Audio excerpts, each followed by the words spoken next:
सुकून से भरा नया सवेरा।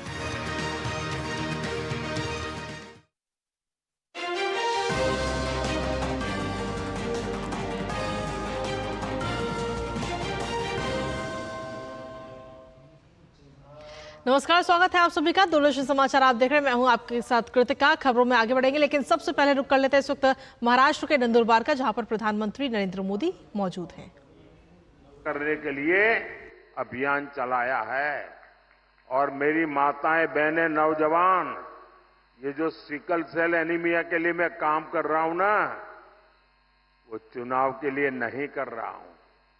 आने वाली आपकी अनेकों पीढ़ियों के लिए मैं लगा हुआ हूं, ताकि उनको वो ऐसी बीमारी ना आए। कोई गरीब कुपोषण का शिकार ना हो, हमने इसकी भी चिंता की। आज नंदुरबार से के 12 लाख से ज्यादा लोगों को मुफ्त राशन मिल रहा है। साथियों, कांग्रेस जानती है कि वो विकास में मोदी का मुकाबला कर ही नहीं सकते, और इसलिए वो इस चुनाव में झूठ की फैक्ट्री खोल के बैठ गए हैं। झूठ फैलाकर वोट लेना चाहते हैं। कभी आरक्षण को लेकर झूठ, कभी संविधान को लेकर झूठ, और इन्होंने पूरा इकोसिस्टम ऐसी अफवाहें फैलाने के लिए 24 घंटे लगा के रखा है। साथियों, आरक्षण पर कांग्रेस का हाल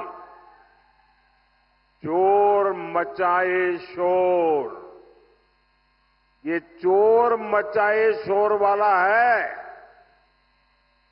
धर्म के आधार पर आरक्षण बाबा साहब के सिद्धांतों के खिलाफ है, बाबा साहब की भावना के खिलाफ है। संविधान निर्माताओं ने जो संविधान बनाया, उसकी पीठ में छुरा भोंकने वाला ये माफ न कर सके ऐसा पाप है। लेकिन कांग्रेस पार्टी का एजेंडा है दलित, पिछड़े, आदिवासी, इनका आरक्षण छीन करके माइनॉरिटी के नाम पर अपने वोट बैंक को दे देना। और मैं ऐसे हवा में नहीं कह रहा हूं, मेरे पास मजबूत उदाहरण है। और इसलिए मेरे भाई बहन, आप घर घर हर एक आदिवासी परिवार को समझाइए।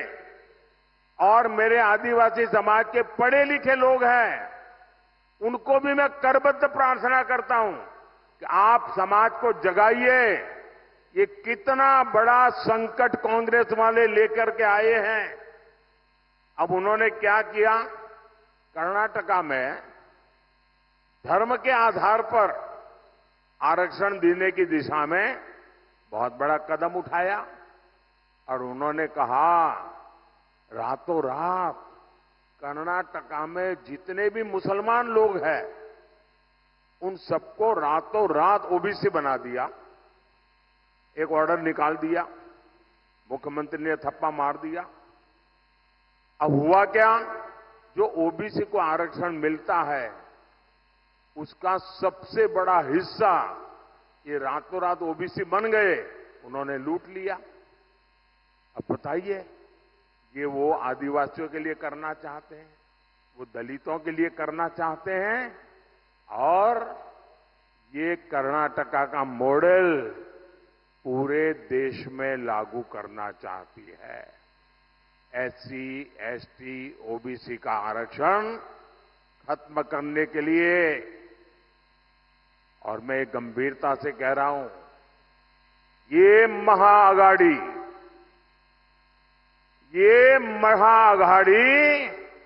आरक्षण का महापक्षण का महाअभियान चला रही है। वहीं एससी, एसटी, ओबीसी का आरक्षण बचाने के लिए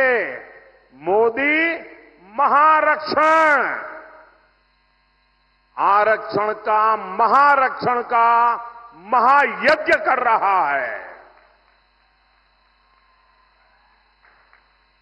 मैं पिछले 17 दिन से लगातार कांग्रेस पार्टी को चुनौती दे रहा हूं।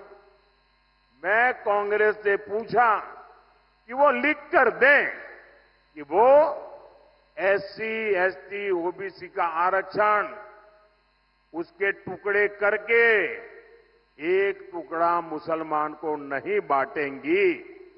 मेरा सवाल सही है कि गलत है भाई? सही है कि गलत है? अब वो ये मुसलमानों को देना चाहते हैं और कांग्रेस जवाब भी नहीं देती है। सच बोलो ना भाई कि हम नहीं देंगे। इसका मतलब ये इनका हिडन एजेंडा है, आपका हक लूटने का खेल है भाई। मेरे इस चैलेंज पर कांग्रेस की चुप्पी थी, यानी दाल में काला है। ये चाहे जितनी भी कोशिश कर लें, देश विरोधी ताकतों के साथ मिलकर कितना ही झूठ फैला ले, आपके पास मोदी का भरोसा है, आपके पास मोदी की गारंटी है। और आप लिख के रखिए, मोदी जब तक जिंदा है,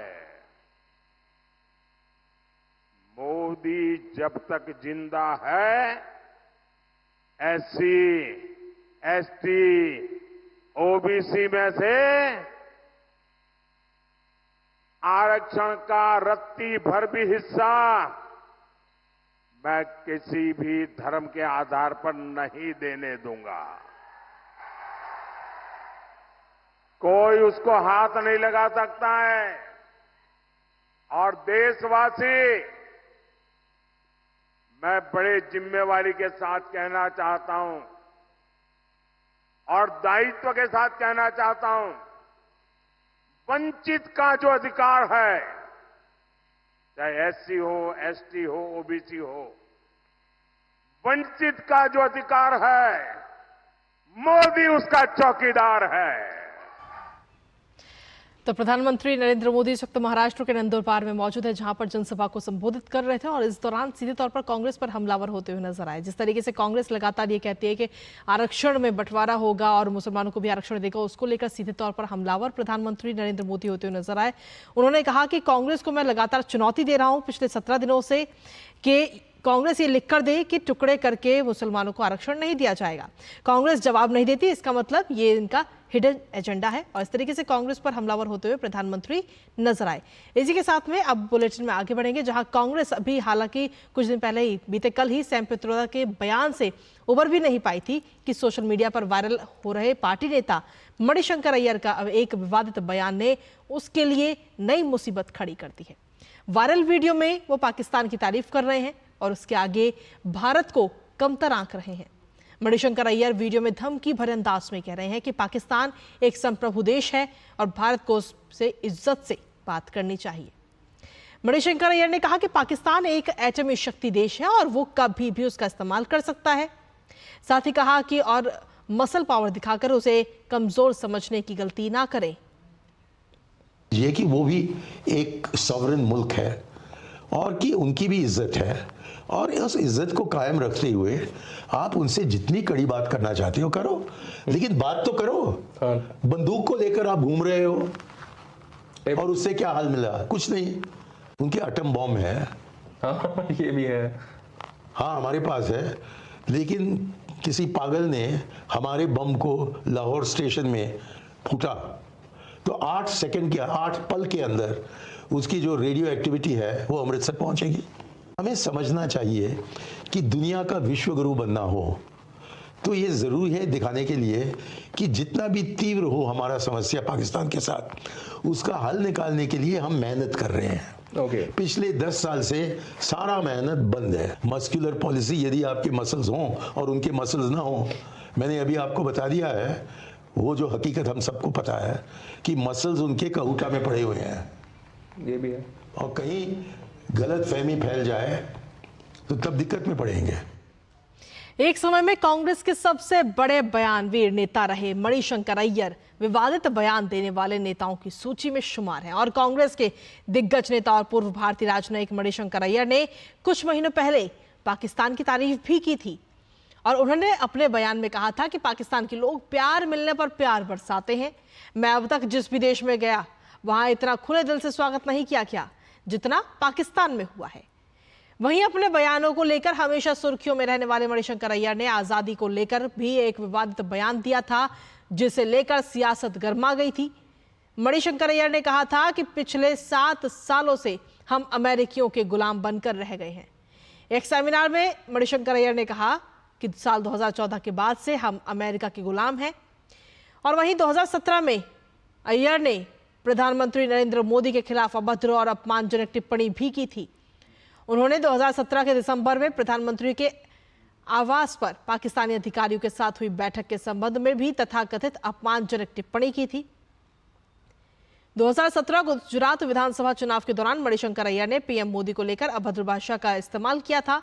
और वहीं 2014 में मणिशंकर अय्यर ने कहा था कि मैं आपसे वादा करता हूं कि 21वीं सदी में नरेंद्र मोदी इस देश का प्रधानमंत्री कभी नहीं बन पाएंगे, लेकिन अगर वो यहां आकर चाय बेचना चाहते हैं तो हम उन्हें इसके लिए जगह दिला सकते हैं। कांग्रेस नेता मणिशंकर अय्यर के बयान पर केंद्रीय मंत्री और वरिष्ठ भाजपा नेता अनुराग ठाकुर ने कहा कि कांग्रेस नेता भारत में रहते हैं लेकिन उनका दिल पाकिस्तान में रहता है। भारत जानता है कि मुंहतोड़ जवाब कैसे देना है। कांग्रेस का खौफ, ये डर या फिर पाकिस्तान प्रेम ये बार बार खुलकर आता है और कांग्रेस के नेता रहते तो हिंदुस्तान में है, दिल पाकिस्तान में है और डराने का काम हिंदुस्तान को करते हैं। अरे पाकिस्तान की क्या हिम्मत कि हिंदुस्तान की तरफ आंख उठाकर भी देखे। भारत मुंह तोड़ जवाब देना जानता है, दिया भी है, बार बार दिया है। इसलिए तो पाकिस्तान का हाथ कांग्रेस के साथ दिखता है। और वहीं मणिशंकर अय्यर के बयान पर केंद्रीय मंत्री गिरिराज सिंह ने कांग्रेस को पाकिस्तान की भाषा के साथ साथ दोहरी नीति छोड़ने की भी नसीहत दी है। राहुल गांधी, कांग्रेस, मणिशंकर अय्यर पाकिस्तान की भाषा बोल रहे हैं, जो पाकिस्तान आज खाने को मुहताज है। हम यही कहेंगे, दोगली नीति कांग्रेस छोड़े। हिंदुस्तान इतनी ताकतवर है कि कोई आंख दिखाएगा तो पाकिस्तान भूगोल में दिखाई नहीं देगा। ये फारूक अब्दुल्ला की भाषा बोल रहे हैं, ये पाकिस्तान की भाषा बोल रहे हैं। ये कांग्रेस पार्टी पाकिस्तान की भाषा बोलता है, आतंकवादी की भाषा बोलता है। वहीं भाजपा नेता रवि किशन ने मणिशंकर अय्यर के पाकिस्तान वाले इस बयान पर कहा कि आज का भारत शक्तिशाली है। पाकिस्तान की चरमराती अवस्था, जो उसकी अवस्था है, उसका भी जिक्र उन्होंने किया। पाकिस्तान इस वक्त तो अपने लिए अनाज जुटा रहा है, खाने की तकलीफ है, वो कटोरा लिए यहाँ वहाँ जा रहा है। ये मणिशंकर अय्यर को कहीं अपना दिमागी इलाज कराना चाहिए। ये कांग्रेसी वाला भारत नहीं रहा, ये भारत अभी बहुत शक्तिशाली हो गया। ये मोदी जी का भारत है। पाकिस्तान बाप बाप करता है, माँ माँ माई माई करता है। मोदी जी का चेहरा दिखा दो तो सब, खाली उन लोग फोटो दिखा देते हैं मोदी जी को, सबको मिर्गी आने लगता है पाकिस्तान में। और वहीं मणिशंकर अय्यर के इस बयान पर उत्तर पश्चिमी दिल्ली लोकसभा सीट से कांग्रेस उम्मीदवार उदित राज ने कहा कि मणिशंकर अय्यर के पास कोई आधिकारिक पद नहीं है, इसलिए वो जो भी कहते हैं वो उनकी निजी राय है। कांग्रेस का ऐसा कोई रुख नहीं है। डॉक्टर सैम पित्रोदा इस्तीफा दे चुके हैं, तो जब इस्तीफा दे दिए हैं तो उन्हीं के साथ उनका बयान चला जाता है, कांग्रेस का बयान नहीं। मणिशंकर अय्यर जी की कोई ऑफिशियल पोजीशन नहीं है, इसलिए वो जो कहते हैं उनका व्यक्तिगत है। कांग्रेस का ऐसा कोई मत नहीं है, कांग्रेस इसके ऊपर कुछ नहीं बोल रही है। वहीं मध्य प्रदेश के रतलाम से कांग्रेस के लोकसभा प्रत्याशी कांतिलाल भूरिया ने कांग्रेस की नीयत की एक और पोल खोल दी है। एक चुनावी रैली को संबोधित करते हुए कांतिलाल भूरिया ने कहा कि अगर कांग्रेस सत्ता में आती है तो प्रत्येक महिला के खाते में 1 लाख रुपए ट्रांसफर किए जाएंगे और अगर किसी की 2 पत्नियां हैं तो उसके खाते में 2 लाख रुपए ट्रांसफर किए जाएंगे। कांग्रेस सरकार आते ही हमारा जो घोषणा पत्र है, हर महिला को 1-1 लाख रुपया उसके खाते में जमा होगा। एक लाख सभी घर की महिलाओं का। ये मालूम है कि नहीं? अब जिसकी 2 पत्नियां तो 2 लाख जाएगा। और वहीं केंद्रीय मंत्री गिरिराज सिंह ने कांतिलाल भूरिया के इस विवादित बयान के लिए उन्हें आड़ो हाथों लिया है। क्या कुछ कहना है, सुनाते हैं आपको। अच्छा है, यानी मुसलमान को 3 शादी है तो 3 लाख देंगे। ये देंगे कहां से? इटली से लाके देंगे क्या? आज तक तो दिया नहीं। दादी जी ने कह गई थी इंदिरा जी आधी रोटी खाएंगे, ये लोग कहे इंदिरा जी को जिताएंगे। आज झूठी घोषणा कर जिनकी विश्वसनीयता ही समाप्त हो चुकी है, उनके वादे पर क्या कहना। तो कांग्रेस नेता कांतिलाल भूरिया के इस बयान पर भारतीय जनता पार्टी के प्रवक्ता शहजाद पूनावाला ने अपनी प्रतिक्रिया दी है। शहजाद पूनावाला ने कहा कि कांतिलाल भूरिया ने कांग्रेस की सारी योजनाओं की कलई खोल दी है। उन्होंने दिखा दिया कि महिलाओं को सम्मान देने की तथाकथित गारंटी सिर्फ महिलाओं को वस्तु के रूप में देखने की थी। ये गारंटी सिर्फ वोट बैंक के लिए ही है। कांतिलाल भूरिया जी ने सारी स्कीम खोल दी कांग्रेस पार्टी की। बता दिया कि जो महिलाओं को तथाकथित रूप से उनके सम्मान के लिए गारंटी दी जा रही थी, वो सम्मान नहीं, महिलाओं को वस्तु और सामान की तरह देखने की गारंटी है। और किस प्रकार से वोट बैंक को जितनी आबादी बढ़ा दोगे उतना हक देने की गारंटी है। क्योंकि कांतिलाल भूरिया जी कहते हैं कि यदि आपकी 1 शादी हुई है तो 1 लाख रुपए मिलेंगे, यदि आपकी 2 पत्नियां हैं तो 2 लाख मिलेंगे। मतलब कि संदेश ये दिया जा रहा है, डॉग विसल जिसे ये कहते हैं, कि अधिक से अधिक शादी कीजिए और अधिक से अधिक पत्नियां रखेंगे तो अधिक से अधिक 1-1 लाख रुपए का लाभ मिलेगा। ये कितनी अपमानजनक सोच है महिलाओं के। वहीं नेशनल कॉन्फ्रेंस के उपाध्यक्ष और बारामूला लोकसभा सीट से उम्मीदवार उमर अब्दुल्ला जनता के सवालों से भागते हुए नजर आए हैं। दरअसल उमर अब्दुल्ला चुनाव प्रचार के लिए कुपवाड़ा में गए थे और इस दौरान गुस्साए स्थानीय लोगों ने उनसे कुछ सवाल किए, जिनका वो जवाब नहीं दे पाए और अपने अभियान को बीच में ही छोड़कर वहां से भाग खड़े हुए। भाजपा नेता अमित मालवीय ने उमर अब्दुल्ला पर निशाना साधा और साधते हुए कहा, सोशल मीडिया प्लेटफॉर्म एक्स पर एक पोस्ट किया और इस पोस्ट के जरिए कहा कि इनके लिए जनता की सेवा करने से ज्यादा आसान भाषण देना है। कुपवाड़ा में लोगों ने उमर अब्दुल्ला से पूछा कि मुख्यमंत्री रहते हुए उन्होंने जो वादे किए थे उन्होंने वो पूरे क्यों नहीं किए। गुस्साए लोगों ने पूछा कि कश्मीर के लालपोरा में सब डिवीजन बनाने का अपना वादा आपने पूरा क्यों नहीं किया। अमित मालवीय ने तंज भी कसा कि श्रीनगर लोकसभा सीट से बेटे की हार को देखते हुए नेशनल कॉन्फ्रेंस के अध्यक्ष फारूक अब्दुल्ला ने बारामूला सीट से बेटे को चुनावी मैदान में उतारा है।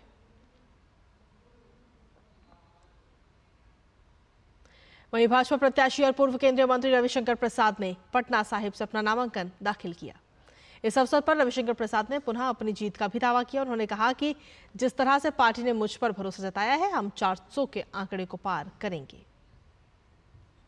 कर्मभूमि है पटना, मेरी जन्मभूमि है और जनता के आशीर्वाद से मैं पटना साहिब के लिए काम करूंगा। देश के स्तर पर जो करता रहा हूं, यही संकल्प है।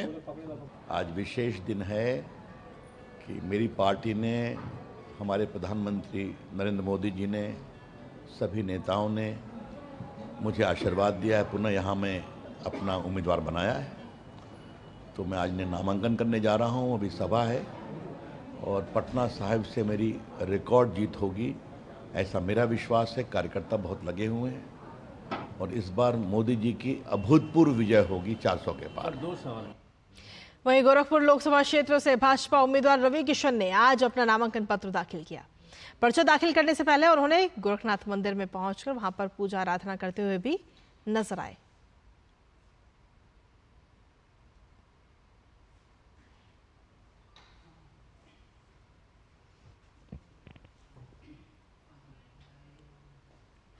झारखंड के गोड्डा लोकसभा क्षेत्र से भाजपा प्रत्याशी निशिकांत दुबे आज नामांकन दाखिल करेंगे।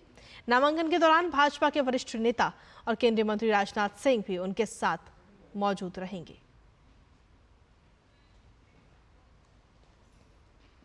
वहीं सुप्रीम कोर्ट दिल्ली शराब घोटाले से जुड़े मनी लॉन्ड्रिंग केस में दिल्ली के मुख्यमंत्री अरविंद केजरीवाल को अंतरिम जमानत देने पर आज अपना फैसला सुनाएगा।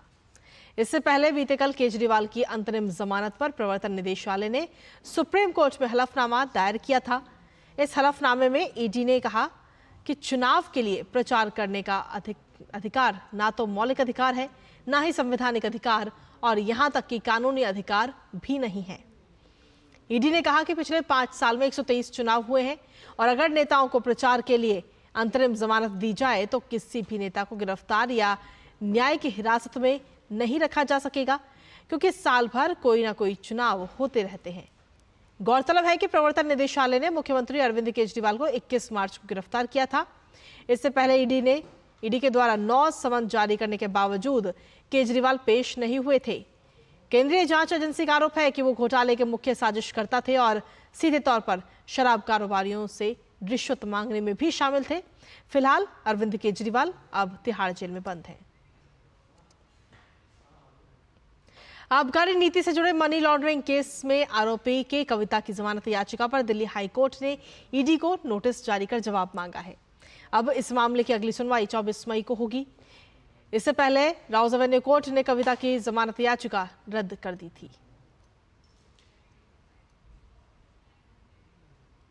जम्मू कश्मीर पुलिस ने बारामूला के उरी इलाके में नार्को मॉड्यूल का भांडाफोड़ किया है। इस दौरान पुलिस ने 50 करोड़ रुपए का प्रतिबंधित पदार्थ और नकदी भी बरामद की है।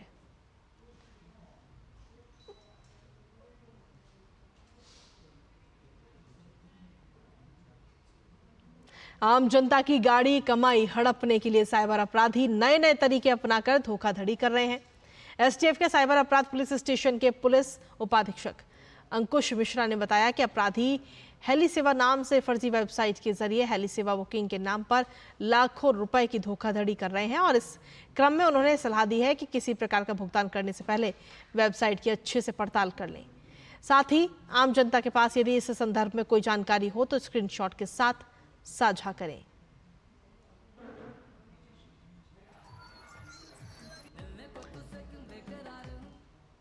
फेक वेबसाइट्स होती हैं तो पहली चीज क्या होती है कि वो उससे ठगेगा, वो फर्जी टिकट उसको बना के देगा जहां पे उसको आर्थिक नुकसान होगा, आर्थिक हानि होगी। और दूसरी चीज, जो हमारे विक्टिम ने जो आधार कार्ड शेयर कर दिया है उस आधार कार्ड में जो उसका नाम पता है, दोबारा साइबर अपराधी उन्हीं डिटेल्स को मिसयूज करके किसी और को ठगने में उस डिटेल को प्रयोग करेगा। कुछ ऐसे साइबर ठग हैं जो फर्जी वेबसाइट बनाते हैं, तो हमारा प्रयास है कि जितनी जल्दी हो सके हम इन वेबसाइट्स को तुरंत डाउन करा सकें। और आज अक्षय तृतीया का पावन पर्व है और इस शुभ तिथि पर श्री केदारनाथ, गंगोत्री धाम व यमुनोत्री धाम के कपाट खुलने के साथ ही चारधाम यात्रा की भी शुरुआत हो रही है। आज विधि विधान के साथ श्री केदारनाथ धाम के कपाट श्रद्धालुओं के दर्शन के लिए खोल दिए गए। हजारों श्रद्धालुओं ने जयकारों के साथ पहले दिन बाबा केदार के दर्शन किए। बद्रीनाथ धाम के कपाट 12 मई को सुबह 6 बजे खुलेंगे। बता दें कि अब तक 22 लाख से ज्यादा श्रद्धालु ऑनलाइन रजिस्ट्रेशन चारधाम यात्रा के लिए करवा चुके हैं।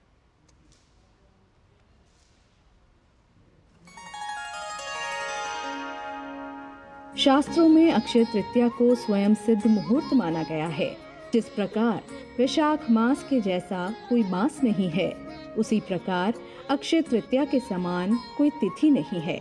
4 युगों का जो आरंभ दिन है वह अक्षय के नाम से जाना जाता है। जैसे सतयुग का आरंभ कार्तिक शुक्ल नवमी से होने के कारण उसे अक्षय नवमी कहते हैं, वैसे त्रेता युग का प्रारंभ दिन वैशाख शुक्ल पक्ष तृतीया तिथि को अक्षय तृतीया की संज्ञा प्रदान की गई है। द्वापर युग मौनी अमावस्या को हुआ प्रारंभ और कलिकाल का प्रारंभ भाद्रपद कृष्ण पक्ष त्रयोदशी से होता है। शास्त्रों के अनुसार अक्षय तृतीया अपने नाम के अनुरूप शुभ फल प्रदान करती है। धर्मशास्त्र एवं ज्योतिष शास्त्र की काल गणना के अनुसार अक्षय तृतीया अनेक रूपों में इसका महत्व है। इस दिन भगवान ने अपना अवतार भी विविध रूपों में लिया है। कभी हयग्रीव के रूप में आए हैं, तो कभी भगवान परशुराम का भी अवतार इसी तिथि को हुआ है। अक्षय तृतीया पर सूर्य व चंद्रमा अपनी उच्च राशि में रहते हैं, इसीलिए इस समय को मंगल कार्यों के लिए उत्तम माना जाता है। धर्मशास्त्र कहते हैं कि हुतम च दत्तम च तथैव तिष्ठति। जो हवन किया गया, जो दान कर दिया गया, जो व्रत कर लिया गया, उसका पुण्य तथैव तिष्ठति वहीं स्थित रह जाता है, कभी नष्ट नहीं होता। इसी बात को ध्यान में रख करके हमारे आचार्यों ने, ऋषियों ने इसे अक्षय तृतीया कहा है। अक्षय तृतीया के दिन मांगलिक कार्य जैसे विवाह, गृह प्रवेश, व्यापार अथवा उद्योग का आरंभ करना अति शुभ और फलदायक माना जाता है। अक्षय का अर्थ ही है जो क्षय नहीं होता, नष्ट नहीं होता। अतएव आज के दिन, अक्षय तृतीया के दिन किया गया जप तप व्रत अनुष्ठान यज्ञ हवन दान सब अक्षय बनता है और जन्म जन्मांतर तक वो अपना प्रतिफल देता रहता है।